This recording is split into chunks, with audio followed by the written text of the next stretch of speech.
Dhanik Bharat Educational Institutions, Inter, IIT, JEE, NEET, admission opened. Tamil Nadu ప్రజలు చరిత్ర సృష్టించారు. తమిళనాడులో రికార్డు స్థాయిలో పోలింగ్ నమోదైంది. తమిళనాడు ఎన్నికల్లో 85.14% పోలింగ్ నమోదైంది. 234 నియోజకవర్గాల్లో పోలింగ్ ముగిసింది. ఉదయం నుంచే పోలింగ్ కేంద్రాలకు ఓటర్లు తరలివచ్చారు.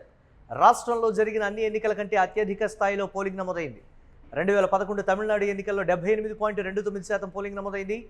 2021 ఎన్నికల్లో 73.63% పోలింగ్ నమోదైంది. ఇక విజయ్ ప్రభావంతో పోలింగ్ శాతం పెరిగినట్లుగా తెలుస్తోంది. విజయ్ భావోద్వేగంతో కన్నీళ్లు ప్రజలకు బహిరంగ లేఖ కూడా ఇంపాక్ట్ చూపించాయని అర్థమవుతోంది. ఓటు హక్కు వినియోగించుకున్నారు ముఖ్యమంత్రి స్టాలిన్, అలాగే ఎడప్పాడి పళనిస్వామి. విజయ్, రజనీకాంత్, కమల్ హాసన్, అజిత్ తదితరులు కూడా తమ ఓటు హక్కును వినియోగించుకున్నారు. తమిళనాడు గెలవబోతోంది. ప్రజలు ప్రజాస్వామ్యాన్ని, సెక్యులరిజాన్ని, రాష్ట్ర హక్కులను కాపాడారంటూ స్టాలిన్ ఈ నేపథ్యంలో స్టేట్మెంట్ ఇచ్చారు. స్వతంత్ర భారత చరిత్రలోనే ఎన్నడూ లేని విధంగా తమిళనాడు ఎన్నికల్లో, అసెంబ్లీ ఎన్నికల్లో అత్యధిక స్థాయిలో పోలింగ్ నమోదైందని కూడా తెలుస్తోంది.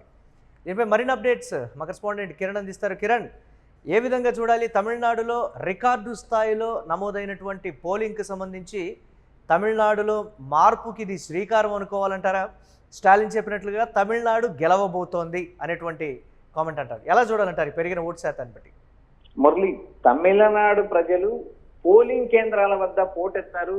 చరిత్రలో ఎన్నడూ జరగని పోలింగ్ జరిగింది. స్వతంత్ర భారతదేశంలో 85.14% పోలింగ్ నమోదైంది. 234 నియోజకవర్గాల్లో పోలింగ్ ముగిసింది. అయితే ఎన్నికల సంఘం ప్రకటించిన డేటా ప్రకారం 85.14 పోలింగ్ శాతం నమోదైంది. రాష్ట్రంలో స్వతంత్ర భారతదేశం ఎన్నికల ప్రక్రియ 1951 నుంచి మొదలైనప్పటి నుంచి ఇప్పటి వరకు చరిత్రలో ఎన్నడూ లేని పోలింగ్ నమోదైంది తమిళనాడు ఎన్నికల్లో.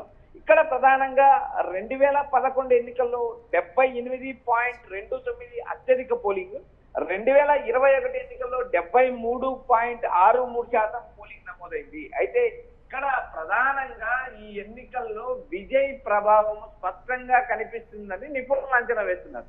ఏదైతే విజయ్ భావోద్వేగంతో కన్నీళ్లు పెట్టుకోవడం కావచ్చు, విజయ్ బహిరంగ లేఖ రాయడం కావచ్చు, దేశ విదేశాల్లో ఉన్న విజయ్ అభిమానులు ఈ ఎన్నికల్లో ఓటు వేయడానికి పోటెత్తారు.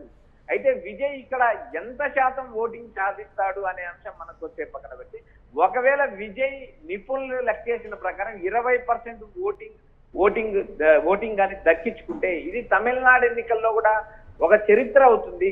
నేరుగా ఎన్నికల్లో పోటీ చేసి పార్టీని క్షేత్రస్థాయిలో విస్తరించుకోకుండానే మొట్టమొదటిసారిగా ఎన్నికలు ఎదుర్కొని ఆ స్థాయిలో పోలింగ్ పర్సెంటేజ్ తెచ్చుకుంటే ఇక్కడ అధికార ప్రతిపక్షానికి ఎవరికి దెబ్బ తగ్గుతుంది అనేది కూడా ఒక ప్రధాన చర్చ అయింది. 234 అసెంబ్లీ నియోజకవర్గాల్లో విజయ్ సొంతంగా పోటీ చేయడం, మరోపక్క అన్నా డిఎంకే కూటమిలుగా ఏర్పడడం.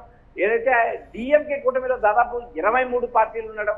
అయితే ఈ ఎన్నికల్లో తాము ఖచ్చితంగా గెలిచి తీస్తామంటూ డిఎంకే ఇప్పటికే ఘంటాపథంగా చెప్తుంది. అయితే అన్నా డిఎంకే శిబిరంలో కూడా పోలింగ్ శాతం పెరిగింది కాబట్టి మేమే గెలుస్తున్నామంటూ అన్నా డిఎంకే కూటమి ప్రకటిస్తుంది. మరోపక్క విజయ్ అభిమానులు కూడా తాము ఈ ఎన్నికల్లో చరిత్ర సృష్టిస్తాం, ఏదైతే తమిళనాడు ఎన్నికల్లో ఎన్నడూ జరగని పోలింగ్ జరిగింది కాబట్టి ఖచ్చితంగా విజయ్ కింగ్ మేకర్ అవుతాడు, లేకపోతే కింగ్ అవుతాడంటూ తమిళనాడులో ఉన్న విజయ్ అభిమానులు, మహిళా ఓటర్లు కూడా, విజయ్కి మద్దతు ఉండే ఓటర్లు కూడా స్పష్టంగా ప్రకటిస్తున్నారు. మురళి, ఎస్, అంటే దాదాపుగా భావోద్వేగంతో కూడినటువంటి రాజకీయాలు ఈసారి జరిగాయి. విజయ్ ముగింపు సభలో కూడా భావోద్వేగంతో ఇచ్చినటువంటి పిలుపు అనుకోవచ్చు అంటారా? లేకపోతే ఎప్పుడు కూడా కొన్ని సెంటిమెంట్ రాజకీయాలు అనేవి తమిళనాడులో వర్కౌట్ అవుతూ ఉంటాయి, సో అదే కోణంలో చూడాలంటారా? లేకపోతే డెఫినెట్గా ఈసారి యువతలో మార్పు అనేది స్పష్టంగా కనిపిస్తోంది. తమిళనాడు రాజకీయాల్లో కొత్త శకం రాజకీయం మొదలవడం కోసం తమిళనాడు ప్రజలు, యువత కూడా తీసుకున్నటువంటి ఒక బిగ్ స్టెప్ కింద దీన్ని చూస్తూ ఉన్నారు. దాన్ని అలా చూడాలంటారు? మురళి, తమిళనాడు ఎన్నికల్లో పోలింగ్ శాతం పెరగడానికి విజయ్ ప్రభావంతో పాటు దాదాపు తమిళనాడు ఎన్నికల్లో 70 లక్షల ఓటర్లు తొలగింపు జరిగింది. అయితే ఇక్కడ ప్రధానంగా ప్రక్రియపై ఎక్కడ కూడా డిఎంకే అభ్యంతరం చెప్పలేదు, డిఎంకే ఎక్కడా ఫిర్యాదులు చేయలేదు. డిఎంకే కూడా ప్రక్రియ ద్వారా పాజిటివ్ అంశము సర్ ప్రక్రియ జరగడం కూడా ఎన్నికల్లో డిఎంకేకు పాజిటివ్ అంశం అనే ప్రచారం జరుగుతుంది. తమిళనాడు ఎన్నికల్లో అత్యధిక పోలింగ్ శాతం నమోదవడానికి కూడా సర్ ప్రక్రియ కూడా తోడ్పడింది. ఏవైతే మరణించిన ఓట్లు కానీ ఎక్కడైతే ఇక్కడ స్థానికంగా ఓటర్లు లేని ప్రాంతాల్లో కానీ ఆ ఓట్లను ఎన్నికల కమిషన్ తొలగించడం, ఆయా స్థాయిలో విచారణ జరగడం, నేరుగా దాదాపు 70 లక్షల ఓటర్లు తొలగించడం వల్ల పోలింగ్ శాతం పెరిగిందని కూడా ఒక అంచనా ఉంది. ఇక్కడ విజయ్ ఈ పదే ప్రజలకు బహిరంగంగా విజ్ఞప్తి చేయడం, మరోపక్క త్రిష ఓటింగ్ వచ్చి కూడా నిన్న బహిరంగ ప్రకటన చేశారు. తమిళనాడు ఎన్నికల్లో ఓటర్లందరూ ఓటు హక్కు వినియోగించుకోవాలి, ప్రతి ఓటరు ఓటును వినియోగించుకోవడం ప్రాథమిక హక్కు, ఖచ్చితంగా తమిళనాడు ప్రజలందరూ ఈ ఎన్నికల్లో ఓటు హక్కు వేయాలంటూ త్రిష ఇచ్చిన ప్రకటన కూడా కొంతమేరకు కొంతమేరకు ఓటింగ్ పెరగడానికి ఉపయోగపడిందని చెప్పొచ్చు. అయితే రాష్ట్ర వ్యాప్తంగా ఆయా పార్టీలకు సంబంధించిన కీలక నేతలందరూ ఓటు హక్కు వినియోగించుకున్నారు. అయితే ఇక్కడ ప్రధానంగా ఇప్పటి వరకు వచ్చిన సర్వేల్లో డిఎంకే వైపు మొగ్గు చూపాయి. అయితే రాబోయే రోజుల్లో మే 4వ తేదీన ఫలితాలు ఎలా ఉంటాయనేది మనం చూడాలి. ఏదైతే 3 పార్టీలు, గతంలో 2 పార్టీల మధ్య పోటీ ఉండేది, డిఎంకే వర్సెస్ అన్నా డిఎంకే ఉండేది. ఇప్పుడు 234 అసెంబ్లీ స్థానాల్లో విజయ్ పోటీ చేయడం వల్ల ఈ త్రిముఖ పోటీ ఏర్పడింది. విజయ్ తో పాటు సీమాన్ లాంటి నేతలు కూడా ఈ ఎన్నికల్లో పోటీ ఉన్నారు. సీమాన్ ప్రతి ఎన్నికల్లో కూడా ఓటింగ్ శాతాన్ని పెంచుకుంటూ వస్తున్నారు. అయితే ఇక్కడ ప్రధానంగా సీమాన్ ఓటింగ్ విజయ్ ఏ మేరకు లాక్కుంటారనేది కూడా ఈ ఎన్నికల్లో చర్చయింది. అయితే 234 అసెంబ్లీ స్థానాల్లో ఒంటరిగా పోటీ చేసిన విజయ్ కి ఎంత మాత్రం ఓటింగ్ శాతం వస్తుంది, ఎన్ని సీట్లు వస్తాయి, ఈ ఎన్నికల తర్వాత విజయ్ రాజకీయ భవిష్యత్తు ఎలా ఉంటుంది అనే దానిపైన కూడా ఒక అంచనాలు ఉన్నాయి. అయితే ఈ ఎన్నికల్లో కుల ప్రభావం చూపలేదు, కేవలం విజయ్ ఫ్యాక్టర్ చూపించింది.